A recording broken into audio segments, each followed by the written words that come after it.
Tere,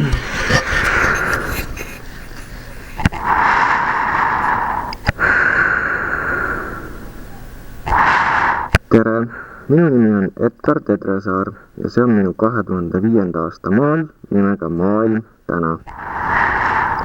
Maali pinnal võime näha sellist apokalüptilist õhustikku, kus sõidab 35 autot, mis on paisanud hulganisti CO2 atmosfääri, mis on muutnud meie taeva tumedaks.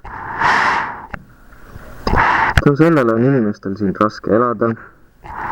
Osad on surnud, osad oksendavad, osad on vist hulluks läinud, kuid leidub ka inimesi, kes nende eest palvetavad. Kuna inimesed tööl ei käi, siis käivad tööl robotid.